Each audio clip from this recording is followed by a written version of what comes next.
नमस्कार दोस्तों, आज के दिल से दिल की बात कार्यक्रम में मैं आदित्य कुमार आप सभी का स्वागत करता हूं। दोस्तों, ऑटिज़म को न्यूरो डेवलपमेंटल डिसऑर्डर माना जाता है और इसमें सोशल कम्युनिकेशन डिले के देरी के लक्षण पाए जाते हैं। इस विषय पर सही जानकारी देने के लिए आज हमारे स्टूडियो में दो एक्सपर्ट्स मौजूद हैं। हमारी पहली एक्सपर्ट हैं एम्स दिल्ली की पीडियाट्रिक्स डिपार्टमेंट की professor doctor Shefali Gulati. Madam, आपका बहुत बहुत वेलकम है। Thank you. और हमारे दूसरे एक्सपर्ट हैं डॉक्टर गगन हंस। आप एम्स दिल्ली के साइकियाट्री डिपार्टमेंट में एडिशनल प्रोफेसर हैं। आपका भी वेलकम है डॉक्टर साहब। मेरा पहला सवाल शेफाली मैम आपसे है, क्योंकि आपने सालों से चाइल्ड न्यूरोलॉजी के लिए इतना ज़्यादा काम किया है, तो एक आप जाना पहचाना चेहरा हैं आज देश में। मैडम, अगर हम ऑटिज़म स्पेसिफिक डिसऑर्डर कहते किसे हैं, उसे हमें आसान शब्दों में बताएं। ऑटिज़म एक न्यूरो डेवलपमेंटल अवस्था है जिसमें सामाजिक अभाव, सोशल इंटरैक्शन और संचार कम्युनिकेशन में गुणात्मक खामी होती है। सो डेफिसिट्स हैं सोशल इंटरैक्शन और कम्युनिकेशन में। ये अपनी चीज़ें कम्युनिकेट नहीं कर पाते हैं।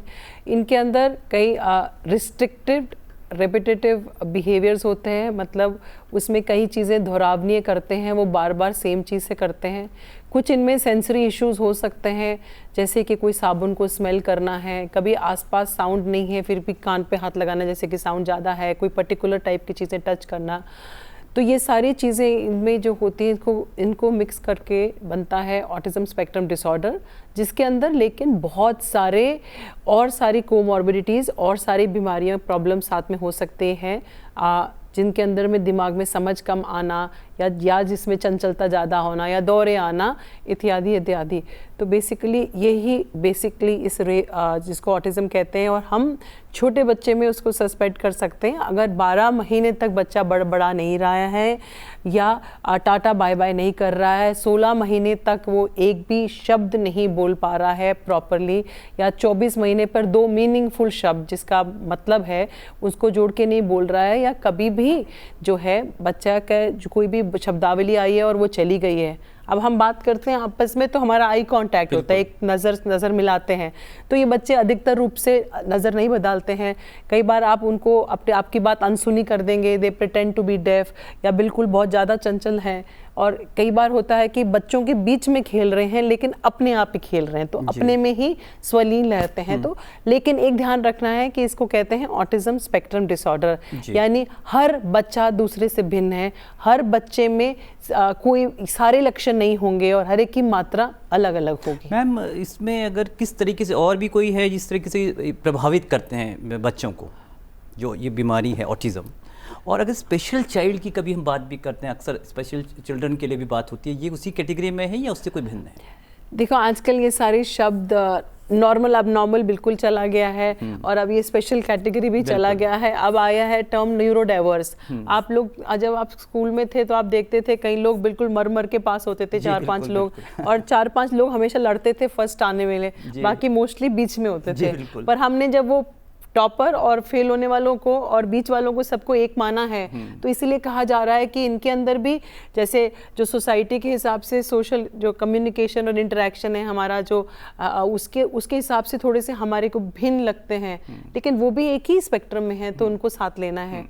पर ये लेकिन उनकी गलती नहीं है, क्योंकि एक परेशानी है जिसके बहुत सारे कारण हैं, जिसके बारे में आगे हम बात भी करेंगे। मैम, मैं यही कहने की आपसे कोशिश कर रहा था कि उनकी अपनी कोई गलती नहीं है, लेकिन हम इन बातों से हम पहचान सकते हैं कि हाँ, इनमें ये ऑटिज़म की समस्या हो सकती है, लेकिन एक सर्टिफाई एक डॉक्टर ही कर सकते हैं। डॉक्टर हंस, आप बेसिकली एक साइकियाट्रिस्ट हैं और आप एडल्टहुड में जब ये लोग आते हैं तब आप उनकी मदद करते हैं। डॉक्टर साहब, अगर इसकी वजहों की बात करें ऑटिज़म स्पेक्ट्रम की, तो क्या वजह होती हैं? देखिए, इसकी कई सारी वजहें हो सकती हैं, लेकिन कोई एविडेंस बेस्ड हो वो भी हमें बताइए। कई सारी वजह हो सकती है, लेकिन निश्चित रूप से ये कह पाना कि ये कारण था जिसकी वजह से ये बीमारी हो गई, ये कह पाना बहुत मुश्किल है। कई सारी वजहें हैं जिनको पोस्टुलेट किया गया है, कि जिनके ऊपर शोध किया जा रहा है, जिसमें कि कई प्रकार के कारण हो सकते हैं, जिसमें कुछ इन्फेक्शंस या कुछ जैसे कि माता पिता का age at the time of child birth ज़्यादा होना, या कुछ इस तरह से मिलते जुलते कारण हो सकते हैं, बट डेफिनेटली ये किस चीज़ से किया जाता है, किसे होता है, वो कह पाना इस समय पे बहुत मुश्किल है। अच्छा। और जैसे जैसे ये लोग जैसे अडल्ट बनते हैं तो उस पड़ाव में जीवन के जब ये पहुंचते हैं तो उसके ऊपर आगे जाके इन पेशेंट्स का कैसे इनका जीवन व्यतीत होता है इसके बारे में जानकारी बहुत ही नियमित है। अभी अच्छा। तक जो भी ज़्यादा शोध हुआ है वो ज़्यादातर हुआ है कि बच्चों में इसकी पहचान करके इसका सुधार कैसे किया जाए। लेकिन जैसे ये बच्चे बड़े होते हैं, अडल्ट बनते हैं, तो आगे जो लाइफ के चैलेंजेस होते हैं उनमें भी कई प्रकार की समस्याएं इन बच्चों में देखी जा सकती हैं जब जी। ये आगे अपने जीवन में विभिन्न प्रकार की जैसे समस्याओं का सामना करते हैं। एम्प्लॉयमेंट से रिलेटेड है, शादी से रिलेटेड है, पढ़ाई से रिलेटेड है, तो ये सब समस्याओं के बारे में भी बात करना ज़रूरी है। अगर हम ऐसे बच्चों के क्लिनिकल साइंस की बात करें तो क्या होते हैं?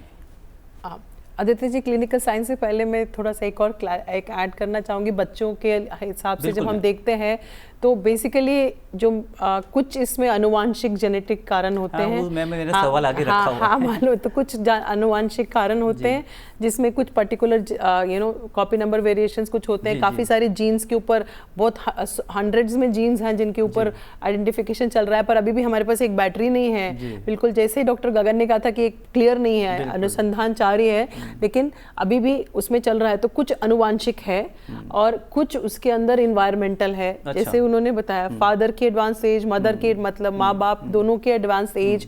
हमने एक अभी शोध किया था जिसमें फादर्स के जो स्पर्म थे उसके एपिजीनोम के अंदर मिथाइलेशन डिफेक्ट्स थे। जो हर एक को स्ट्रेस होता है, हमारे सबकी लाइफ में स्ट्रेस है, किसी के बिना स्ट्रेस तो है नहीं। तो stress and quality of life के हिसाब से वो इफेक्ट होना, और उसके साथ में इन्वायरमेंट, इतना एयर पोल्यूशन है दिल्ली में। एयर पोल्यूशन एक्सपोजर जो है, जो प्रेग्नेंट मदर्स में और इवन बियॉन्ड है शोन की, उससे ऑटिज्म हो सकता है। पेस्टिसाइड्स एक्सपोजर तो, और ऊपर से तीसरा है एपिजेनेटिक्स, कि हमारे जो इन्वायरमेंट है वो हमारे जो जीन्स हैं, जीन्स के साथ तो मैं पैदा हुई, जो मुझे कुछ आधे माँ से मिले आधे पापा से मिले, लेकिन जो उसका जो एक्सप्रेशन है उसको हमारा इन्वायरमेंट इफेक्ट करता है। तो वो वाली सारी चीज़ें हैं, इट्स सो कॉम्प्लिकेटेड। तो पर इसलिए एज डॉक्टर गगन सेट की क्लियर कुछ नहीं है, बट वी शुड अंडरस्टैंड कि ये सारी चीजें एसोसिएटेड है, तो उनके बारे में ध्यान रखना है। लेकिन मैम काम तो चल ही रहा होगा मेरे ख्याल में, क्योंकि एडल्टहुड में जो आते हैं मल्टीपल प्रॉब्लम्स जो परिवार में आती होंगी, तो आई थिंक वर्क तो चल ही रहा वर्क बहुत ज़्यादा चल रहा है। और ये हमें समझना है कि एक तो ऑटिज्म 4.5 गुना ज़्यादा है लड़कों में लड़कियों से। हमें कुदरती नहीं, that is 4.5 times commoner in boys than girls. और इसका जो प्रेवलेंस है पिछले 20 साल में यूएसए में 312%, 312% इंक्रीज हुआ है ऑटिज्म का प्रेवलेंस इन यूएसए। इंडिया में भी हमारा जो हमने अनुसंधान किया था 2011 का डेटा में हमने 1 in 89 पाया था। अच्छा। और 2024 में यूएस का डेटा कहता है 1 in 36 और WHO कहता है 1 in 100। यू नो, तो वी आर इतने लोगों को ऑटिज्म पूरे वर्ल्ड में है, और ये सारे will go into adulthood also. तो हम सस्पेक्ट तब करते हैं अगर बच्चा देर से बोल रहा है, या जो कुछ बोलना शुरू हुआ है और बोलना छोड़ दिया है, और साथ में वो जो टाटा बाय बाय है, दूसरों के साथ मिलना जुलना है, उसका इवन 6 महीने पे अगर बच्चे को आप नाम से बुला रहे हैं और वो नहीं रिस्पॉन्ड कर रहा और उसका सुनवाई सही है, तो भी वो ऑटिज्म का लक्षण हो सकता है। तो और इसमें से ये सारी चीज़ें को जो भी हमें दिखते हैं, और या कई बार इनको ना स्पेसिफिक रुचि होती है, टॉयज को एक लाइन में लगा देना, आई कांटेक्ट वगैरह मैंने बोला। पर एक इम्पॉर्टेंट विषय देखिएगा कि अगर एक घर में बच्चा है, वो हमारे घर में 1 या 2 तो बच्चे होते हैं, तो वो आधा टाइम मम्मी या पापा कभी सर चढ़ा देते हैं, तो वो सर चढ़ा हुआ बच्चा भी टेम्पर टैंट्रम के चक्कर में भी वो आपकी बात को अनसुनी कर सकता है। तो इसलिए अगर कोई जो बच्चे जो हमें ऑटिज्म के लक्षण बताए कि आपकी बात अनसुनी कर रहा है, तो ये सारी चीजें हमेशा किसी भी बच्चे में कभी कभी हो सकती हैं, लेकिन अगर ये अधिकतर होते हैं, परसिस्टेंट है, हाँ अधिकतर टाइम पे होती हैं, परसिस्टेंट हैं, तब आपको एक पीडियाट्रिशियन या डेवलपमेंटल पीडियाट्रिशियन या पीडियाट्रिक न्यूरोलॉजिस्ट को इमीडिएटली दिखाना चाहिए। होता क्या है हमारे, और ये इंटरेक्शन नहीं करते हैं, टाटा बाय बाय नहीं है, तो क्या होता है, ग्रैंड पेरेंट्स कहते हैं कि मम्मी डैडी भी देर से बोले थे, मम्मी डैडी भी शाई थे, तो बाद में स्कूल जाएगा तो घुल मिल जाएगा, तो वो डिले हो जाता है मैम, उससे और प्रॉब्लम आगे बढ़ नथिंग अगेंस्ट एनीबॉडी, पर यह है कि जब प्रॉब्लम दिख रही है तो इमीडिएट हमें दिखाना चाहिए। हमारा जो प्रोग्राम का उद्देश्य भी ऑटिज्म पे यही है कि भाई अवेयरनेस आए, तो हमारा प्रोग्राम देख के अगर इस तरह की चीज़ें दिखाई देती तो आपको तुरंत अपने चिकित्सक से मिलना चाहिए, संपर्क करना चाहिए, ताकि चीज़ें और आगे ना बढ़ें। तो उसी सवाल पर मैं फिर से आऊँगा, सिम्टम्स की जो हम बात कर रहे थे, किस तरह के सिम्टम्स दिखाई देते हैं? मैंने जैसे आपको बताया था ना, ये बच्चों में एक्चुअली फिजिकल रूप से तो कोई सिम्टम वैसे वो नहीं होगा, चलना वलना सब टाइम से शुरू करेंगे, सिर्फ लैंग्वेज डिले होगा। जी। और जो आपका सोशल इंटरेक्शन कम्युनिकेशन में डिले होगा, आई कांटेक्ट नहीं करेंगे, आप नोट करोगे कि बस वही है, परसिस्टेंट, हाँ बस वो परसिस्टेंटली वो चीजें करेंगे, दैट्स ऑल। लेकिन थोड़ी से बड़े हो जाते हैं तो 80% हमारे बच्चों में हमने देखा है, 1874 बच्चों में हमने शोध किया था, तो 80% में कोमॉर्बिडिटीज थी। अच्छा। जिसमें हाइपर एक्टिविटी, चंचलता, दौरे पड़ने या और भी और सारी प्रॉब्लम भी हैं। तो मतलब देखना पड़ेगा कि समझ से कम होना, लर्निंग की प्रॉब्लम होना और कई बार न्यूरोसाइकेट्रिक प्रॉब्लम्स होना, वो सारी चीजें देखनी पड़ती हैं। डॉक्टर गंगन, आपका रुख करेंगे। डॉक्टर साहब, ये बताइए कि जब ये ऑटिज्म वाले बच्चे किशोरावस्था से एडल्टहुड की तरफ जाते हैं तो क्या चेंजेस, क्या बदलाव देखने में मिलता है? देखिए, इसमें कई सारे बदलाव देखे जा सकते हैं। ये सिर्फ किशोरावस्था से एडल्टहुड में नहीं, सिर्फ जब ये किशोरावस्था में जाते हैं तब भी कई सारे चैलेंजेस रहते हैं बाकी बच्चों के मुकाबले, जो इन बच्चों में देखे जा सकते हैं। जैसे कि हम देखते हैं कि जैसे with the onset of puberty, जैसे शरीर में बहुत सारे चेंजेस आते हैं, तो ये सब चेंजेस जो बदलाव होते हैं, जैसे गर्ल्स में मेंस्ट्रुएशन स्टार्ट होता है और बॉयज़ में भी कई सारे बदलाव आते हैं, तो उन सब चीज़ों के साथ डील करना भी इन पेशेंट्स के लिए काफ़ी मुश्किल होता है। और मेंस्ट्रुअल हाइजीन का कंसेप्ट समझा पाना, वो सब भी बच्चों में काफ़ी मुश्किल रहता है। सो ये जो जब ज़िंदगी में बहुत सारे बदलाव आते हैं, जब आपकी ज़िंदगी में बहुत सारे चेंजेस आते हैं, तो ये बच्चों में देखा गया है कि जो ऑटिज़म से प्रभावित होते हैं उनको ये अडेप्ट करने में बहुत सारी मुश्किलें आती हैं। तो किशोरावस्था में बाकी बच्चों के साथ बातचीत करना, जैसे आप देखते हैं कि जैसे टीनेजर जो बच्चे होते हैं, उनके interest all of a sudden change हो जाते हैं एज़ कम्पेयर टू चिल्ड्रन। तो उस अवस्था में जब ये बच्चे आते हैं तो इनके लिए एक ना सिर्फ अडेप्ट करना मुश्किल हो जाता है, बल्कि जो चैलेंजेस हैं वो और डाइवर्सिफाई हो जाते हैं। जैसे कि उनके जैसे मैम ने बताया कि उनमें कम्युनिकेशन की प्रॉब्लम होती है, ये अपनी बात दूसरे बच्चों को समझा नहीं पाते हैं और उनकी बात समझ नहीं पाते हैं। तो जैसे ये लाइफ का एक फेज़ चेंज हो जाता है, किशोरावस्था में आ जाते हैं, तो वो चैलेंजेस और बदल जाते हैं और जो चीज़ें, जो स्किल्स इन्होंने ऑलरेडी एज किड्स एक्वायर की होती हैं, वो इस टाइम पे वो स्किल्स की एक डिफरेंट सेट ऑफ स्किल्स की ज़रूरत पड़ती है। इसीलिए ये बहुत ज़रूरी है कि इनकी ट्रेनिंग जो है वो एक कांस्टेंट फेज़ पे या कांस्टेंट रेट पे चलते रहे। साथ ही साथ किशोरावस्था से, जैसे आपने बताया कि जब ये अडल्टहुड में जाते हैं या फिर जब बड़े बनते हैं, ये जैसे कॉलेजेस वगैरह ज्वाइन करते हैं, क्योंकि काफ़ी सारे पेशेंट्स ऐसे होते हैं जिनका IQ लेवल इतना होता है कि वो आराम से कॉलेज वगैरह जा सकते हैं और अपनी स्टडीज़ को परस्यू कर सकते हैं। तो कॉलेज में एक डिफरेंट सेट ऑफ चैलेंजेस आ जाता है, जैसे कि वहाँ पे लोगों के साथ इंटरेक्ट करने के लिए एक अलग तरह की स्किल्स रिक्वायर्ड होती हैं। और फिर एम्प्लॉयमेंट में देखा गया है, हालांकि कुछ ऐसी स्टडीज़ अवेलेबल हैं जो बताती हैं कि मतलब ये लोग कैसा करते हैं, जिसमें कि बताया गया है कि अडल्टहुड में जब ये बच्चे जाते हैं तो केवल 20 से 25% बच्चे जो ऑटिज़म के हैं वो ही fully independent self sustenance achieve कर पाते हैं, और 25 से 30% ऐसे हैं जिनकी कुछ ना कुछ डिपेंडेंसी की नीड्स रहती हैं उस समय भी, और 50% से ज़्यादा बच्चे उनकी सिग्निफिकेंट डिपेंडेंसी नीड्स रहती हैं अपने केयर गिवर्स के ऊपर। सो इस सब को ध्यान में रखते हुए हमें इस चीज़ के बारे में ये सोचना बहुत ज़रूरी है कि इन बच्चों को हम फुली इंडिपेंडेंट कैसे बना पाएँ एज एडल्ट्स, इस पे काम करना बहुत ज़रूरी है। ज़रूरत है, क्योंकि ऐसे बच्चे, जैसे कि डॉक्टर साहब ने बताया कि आंकड़ा ये कहता है, उन्होंने हमें आंकड़ों के सहित बताया, तो हमें ज़रूरत है ऐसे समाज के लोगों को। इवन हमारी गवर्नमेंट तो काम कर ही रही है, लेकिन सोसाइटी को भी आगे आना चाहिए जो इस तरह के बच्चों के लिए अवेयरनेस के साथ साथ मदद के लिए आगे। मैडम, आपका रुख करेंगे, अगर किसी लेडी की पहला बच्चा ऑटिस्टिक है तो आने वाले बच्चों में कितना रिस्क रहता है? अगर हमने बताया था कि लड़कों में 4.5 गुना ज़्यादा है, लेकिन अगर एक फैमिली में एक बच्चे को ऑटिज्म है और वो लड़का है तो अगली प्रेगनेंसी में रिस्क 4% होता है, 4%। लेकिन अगर वो लड़की है तो वो प्रतिशत बढ़ जाता है, वो 7% होता है। क्योंकि वो लड़कियों में जब ऑटिज्म मैनिफेस्ट होता है तो उसमें जो जेनेटिक अनुवांशिक डिफेक्ट होता है वो थोड़ा सा ज़्यादा होता है मैनिफेस्ट करने के लिए। अगर 2 बच्चों को ऑटिज्म है एक फैमिली में तो as much as 30 to 35% risk रहेगा थर्ड चाइल्ड को होने में। प्लस एक इंटरेस्टिंग बात ये है कि कई बार आपको फैमिली हिस्ट्री ऑटिज्म की नहीं मिलेगी, पर कुछ में पता चलेगा हिस्ट्री की कुछ पर्सनालिटी या बिहेवियर की प्रॉब्लम फैमिली में है। जैसे हम लोग देखते हैं कई बार हमारी फैमिली में कुछ लोगों का बिहेवियर थोड़ा डिफिकल्ट टू एडजस्ट होता है, चाहे डायग्नोसिस कोई नहीं होता, तो ऐसी 17.5% फैमिलीज में ये भी है। That is showing the complexity. कई वजह से नज़रअंदाज भी हो जाती हैं चीज़ें, क्योंकि जैसे कि आप एक ऑटिस्टिक एक्सपर्ट हैं, उसके बावजूद भी देश में संख्या भी काफ़ी कम है, तो अवेयरनेस भी की वजह से भी और अन्य वजहों से भी हम लोग इस चीज़ों को मतलब चीज़ें बाहर नहीं आ पाती। ये पर अवेयरनेस बढ़ रही है। पहले तो हमारे को 4 साल के ऊपर के बच्चे होते थे जो ऑटिज्म के, क्योंकि 25 ईयर्स से ज़्यादा हो गए ऑटिज्म क्लिनिक चलाते हुए।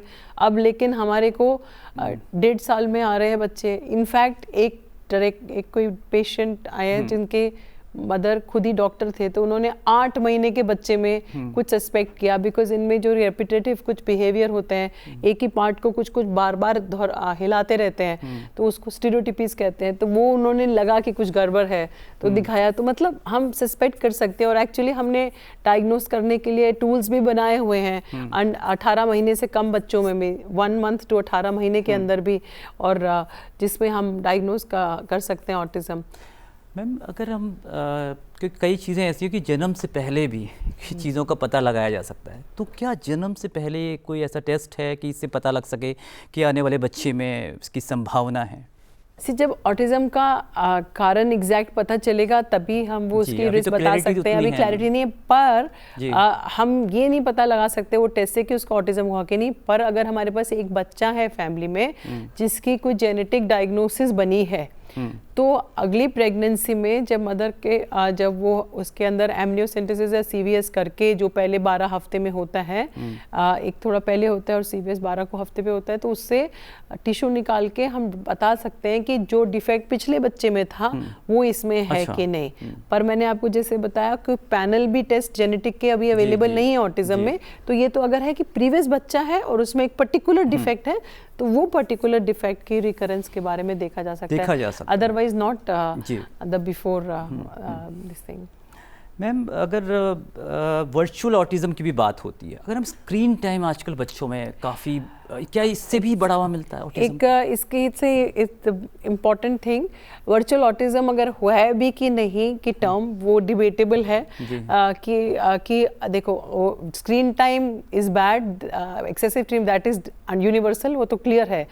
अनुसंधान बता रहा है कि अगर 1 साल के बच्चे में स्क्रीन टाइम ज़्यादा है तो 3 साल की उम्र में लड़कों में उसमें ऑटिज्म के ज़्यादा लक्षण होते हैं। वो बहुत सारी स्टडीज़ बता चुकी हैं, और ये स्टडी का मैंने आपको बताया लैंसेट का पेपर है। हाँ, तो फिर वो तो उसमें that it is important to understand कि screen time is not good, excessive screen time वो तो बिल्कुल ही इम्पॉर्टेंट है। लेकिन अगर जिन बच्चों में, जब स्क्रीन टाइम तो सभी बच्चों का बड़ा था कोविड के टाइम में, हर बच्चे में तो ऑटिज्म हुआ नहीं।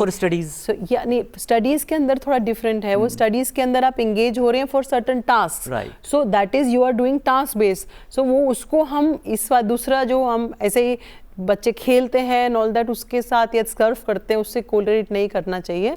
पर यह है कि कुछ बच्चों में जिसमें प्रीडिस्पोजिशन थी, या तो उसके कुछ अनुवांशिक जेनेटिक कारण थे या उसके एपिजेनेटिक या कुछ एनवायरमेंटल थे, तो we are not very clear. But yes, कई बच्चों में आया है बिकॉज ऑफ स्क्रीन टाइम। आप स्क्रीन टाइम कम करेंगे और बाकी थेरेपीज करेंगे तो चीज़ें बेटर हो सकती हैं।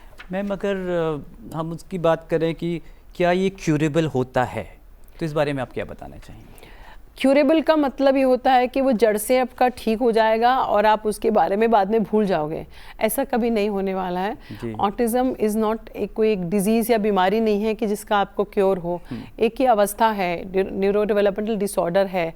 तो एक बार जिसको ऑटिज्म है वो सारी उम्र रहता है। सो आप ये मत सोचिए कि एक डेथ सेंटेंस दे दिया है या कुछ है। इसमें क्या है, उसके लक्षण कम हो सकते हैं, क्योंकि हर टाइम में, एक तो हर बच्चे में हर प्रॉब्लम नहीं है और हर एज में प्रॉब्लम अलग होती हैं। तो अभी जैसे बच्चा 3 साल का है, उसके ये कुछ 4-5 लक्षण हैं, तो हम उसके वो इंटरवेंशन कर रहे हैं, उसके बिहेवियर थेरेपी कर रहे हैं, अगर दवाई की ज़रूरत है दवाई दे रहे हैं, उसके आगे वो लक्षण कम हो जाते हैं और सेटल हो जाते हैं। तो और उसके बाद में ज़िंदगी में आगे कुछ आएगा, फिर लक्षण आएंगे। एक वर्ड होता है रिमिशन, हम वो शब्द कैंसर से समझते हैं, कैंसर में रिमिशन होता है। मैं ये नहीं कह रही हूँ ऑटिज्म इज कैंसर, मैं बस ये बोल रही हूँ कैंसर में हमें पता है, रिमिशन को रिलैप्स भी बोल मैं वही तो कह रही हूँ, रिमिशन और रिलैप्स हम सब लोग कैंसर से समझते हैं, तो इसलिए मैंने बताया कि इसमें रिमिशन होता है। और डायग्नोस्टिक क्राइटेरिया में लिखा है कि ऑटिज्म स्पेक्ट्रम डिसऑर्डर रिमिशन, कि पहले थे लक्षण, माँ बाप ने मेहनत करी है, बच्चा इंप्रूव हुआ है, अब लक्षण नहीं है, लेकिन कुछ 1-8 साल के बाद फिर लक्षण मैनिफेस्ट हो सकते हैं, फिर रिलैप्स हो सकता है। रिलैप्स शब्द नहीं यूज करते इसमें, पर वो ऑटिज्म इन रिमिशन तो जरूर यूज करते हैं। तो मतलब फ्लक्चुएटिंग रहता है, पर ये नहीं कह सकते कि आप भूल जाओगे कि बच्चे को ऑटिज्म था। जी मैम, यहीं पे बात कर लेते हैं कि किस तरह की थेरेपीज आज के वक्त में अवेलेबल है। थेरेपी से पहले एक और चीज़ बोलना चाहूँगी, डायग्नोसिस के लिए कोई फैंसी टेस्ट नहीं चाहिए। ये सिर्फ बच्चे को पेरेंट्स से सवाल करना और बच्चे के ऑब्जर्वेशन से, हमारे डायग्नोस्टिक टूल्स बने हुए हैं, हम लोगों ने भी बनाए हुए हैं यहाँ एम्स में, वो गवर्नमेंट में भी यूज़ हो रहे हैं, गवर्नमेंट सेटिंग में। तो उसमें सिर्फ बच्चे को देखना है और पेरेंट्स से सवाल पूछने हैं, उसके डायग्नोस्टिक क्राइटेरियाज है, उनका ऐप भी बना हुआ है। अच्छा। तो उसके लिए हम कुछ टेस्ट जो करते हैं, तो वो उसकी किस कारण से हुआ है उसको अंडरस्टैंड करने के लिए करते हैं, पर ऑटिज्म करने के लिए कोई हाई फैंसी टेस्ट नहीं चाहिए। नंबर 2, जो थेरेपीज है, जो मेन स्टे है, इसमें दवाइयाँ नहीं है, मेन स्टे बिहेवियर इंटरवेंशन है, जो applied behaviour analysis, structure teaching, sensory integration, ये सारी चीज़ों का मिला के बच्चे में जो भी लक्षण है, जो भी प्रॉब्लम आ रही है, उसको हल करने के लिए वो बताई जाती हैं। प्लस आपको दवाइयाँ कुछ पेशेंट्स में देनी पड़ती हैं, अगर उसको दौरे पड़ रहे हैं, या उसको चंचलता ज़्यादा है, या बहुत गुस्सैल हो रहा है, या अग्रेशन हो रहा है, या उसके अंदर, या जब सुला रहे हैं तो सोने के लिए बच्चे को टाइम ले रहा है, स्लीप ऑनसेट लेटेंसी, या रात को ज़्यादा बार जाग रहा है, तो ये सारी चीज़ों में कुछ टाइम के लिए आपको दवाई देने की ज़रूरत पड़ सकती है। Plus lot of technological advances है, हम लोग भी बना रहे हैं एज अ पार्ट ऑफ हमारा centre of excellence and advance research है चाइल्डहुड न्यूरो डेवलपमेंटल डिसऑर्डर्स में। तो हम लोग artificial intelligence, virtual reality, augmented reality, robotics, brain computer interface, ये सारी चीज़ों के साथ रिसर्च मोड में बहुत सारी चीज़ें बनाई हैं, और ट्रांसक्रेनियल मैग्नेटिक स्टिमुलेशन के ऊपर भी अनुसंधान किया इन बच्चों में, तो उनसे इनमें इम्प्रूवमेंट और ज़्यादा है। बिल्कुल सुधार हो रहे हैं, सरकार की तरफ से काफ़ी योजनाएं हैं, जैसे कि मैम ने बताया। डॉक्टर गगन, आपका रुख करेंगे। डॉक्टर साहब, अगर हम रोज़गार या सेल्फ सफिशिएंट, आत्मनिर्भर होने की बात करें, क्योंकि एडल्टहुड पे पहुंचने पर एक रोज़ी की, अपने परिवार, अगर उनकी, हमने हालांकि एक चीज़ और लेनी थी कि फैमिली लाइफ, तो दोनों के बारे में हमें आप शॉर्ट में बताएं, किस तरीके से गवर्नमेंट कर रही है और फैमिली लाइफ क्या ये अपनी शुरू कर सकते हैं।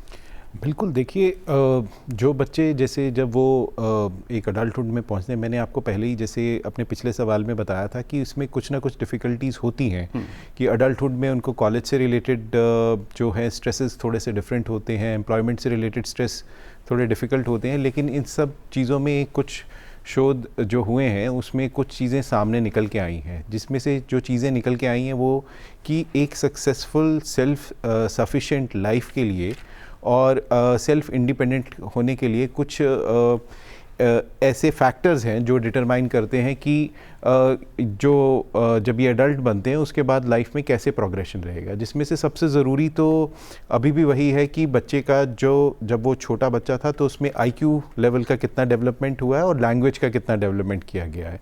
उसके साथ साथ ये सपोर्ट पे भी बहुत ज़्यादा निर्भर करता है कि जैसे सरकार की तरफ से कितनी नीतियाँ अवेलेबल हैं, कैसे स्पेशल स्कूल्स अवेलेबल हैं।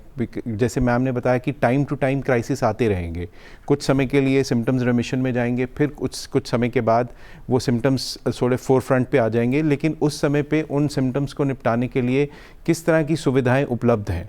तो जिन क्षेत्रों में ये सुविधाएं उपलब्ध होती हैं, जहाँ पे इसका लाभ बच्चों को मिलता है, तो ऐसा देखा गया है कि सब्सिक्वेंटली लाइफ में उनको एम्प्लॉयमेंट से रिलेटेड, फैमिली लाइफ से रिलेटेड काफ़ी जो है वो आसानी से कर सकते हैं इन सब चीज़ों का। और इसके साथ साथ फैमिली का सपोर्ट, जैसे कि ये एक बहुत इंपॉर्टेंट चीज़ है कि जो बच्चा है उसको घर में किस तरह का सपोर्ट सिस्टम अवेलेबल है। ये तो हम बाहर के सपोर्ट की स्पेशल स्कूल्स की बात कर रहे हैं, उसके बाद कॉलेज में स्पेशल एजुकेटर्स अगर हैं जो उनके क्राइसिस को मतलब ध्यान में रख सकते हैं, और इसके साथ साथ फैमिली का सपोर्ट ये थ्रू आउट बहुत इंपॉर्टेंट रहता है इस सब चीज़ को डिटरमाइन करने में कि अल्टीमेट आउटकम क्या होगा बच्चे का। बिल्कुल, क्योंकि अगर जितना फैमिली का सपोर्ट होगा, जितना कॉलेज से सपोर्ट होगा, एम्प्लॉयर का सपोर्ट होगा, गवर्नमेंट की कई सारी स्कीम्स होंगी जो उनको विभिन्न प्रकार के लाभ दे सकती हैं, तो ये एक सक्सेसफुल आउटकम डिटरमिन करने में बहुत बिल्कुल। आमतौर पे बच्चों जो एकदम स्वस्थ बच्चे होते हैं जिनमें कि ये डिसऑर्डर्स नहीं पाए जाते, उनके लिए भी माँ बाप को काफ़ी मेहनत करनी पड़ती है। तो मैम, ऑटिस्टिक बच्चों के पेरेंट्स को आप क्या संदेश देना चाहेंगे? एक तो ये है कि आप अकेले नहीं हैं, दैट इज़ समथिंग इम्पॉर्टेंट। आपको बताया कितने लोगों को ये है और ये बढ़ रहा है। दूसरा, हम इसके बात करेंगे न्यूरो डाइवर्सिटी की, कि हमारी 5 उंगलियां बराबर नहीं है पर हाथ तो एक ही है, राइट, वी आर एक्सेप्टिंग, तो इसीलिए सारे एक ही है बच्चे। और आप सोचेंगे कि आप हमारे हिसाब से बदलेंगे, नहीं, इनको हमें अपने हिसाब से नहीं बदलाना, लेकिन इनको अपने मेन स्ट्रीम में हमें डालना है, इनकी जो विविधता है उसको एक्सेप्ट करते हुए। तो हमारी एक वेबसाइट है www.ped मतलब बच्चा, NEURO मतलब न्यूरो दिमाग, aims.org। उसमें बहुत सारे ना पेरेंट्स कॉर्नर में बहुत सारी किताबें हैं ऐसी, बहुत सारी इंग्लिश और हिंदी में, और वीडियोस हैं जिससे आपको समझ आ सकते हैं ऑटिज्म के बारे में। और हमारा एक tele helpline 24/7 national toll free helpline है। फ्लैश भी करें, मैं रिक्वेस्ट करूंगा प्रोड्यूसर साहब से कि वो उसको फ्लैश करें। हाँ जी, वो 1800117776 1800117776 24/7 टेली हेल्पलाइन है, जो कि 13 अप्रैल 2018 कोविड से पहले से ही है। और आपको अभी जो हर साल अप्रैल का महीना ऑटिज्म अवेयरनेस का मंथ पूरे वर्ल्ड ओवर मनाया जाता है, तो उसका इस बार का जो थीम है वो है माई पॉजिटिव ऑटिज्म आइडेंटिटी। मतलब कि जिसको भी ऑटिज्म है उसकी अपनी जो विविधता है, अपनी जो अच्छी चीज़ें हैं, उसके बाद में उसको चेरिश करना है, उसके लिए आपको आपके स्वाभिमान होना चाहिए। और हमें एज अ सोसाइटी ये समझना है, बाकी पेरेंट्स हैं जिनके बच्चों को प्रॉब्लम नहीं है, कि उनकी गलती नहीं है ना उनके माँ बाप की गलती है, हम सब भिन्न हैं, तो हमें साथ मिलना है। Equal right to life, equal right की डिग्निटी होनी चाहिए और ह्यूमैनिस्टिक एटीट्यूड होना चाहिए। हर इंसान का इक्वल राइट है, फंडामेंटल राइट है to life, to education, to everything. तो आप you have to be together. जी बिल्कुल, बहुत अच्छा संदेश है मैडम आपका। और दोस्तों, हमारा हमेशा यही प्रयास रहता है कि हम आपको आपके स्वास्थ्य के विषय में सही जानकारी प्रदान करें। इसी क्रम में हमने आज का कार्यक्रम प्रस्तुत किया। आशा है कि आपको हमारा आज का कार्यक्रम अच्छा लगा होगा। इसी के साथ हम अपने दोनों एक्सपर्ट्स का शुक्रिया अदा करते हुए आपसे विदा लेते हैं। अब मेरी पूरी टीम और मुझे यानी आदित्य कुमार को आज का कार्यक्रम समाप्त करने की अनुमति दीजिए।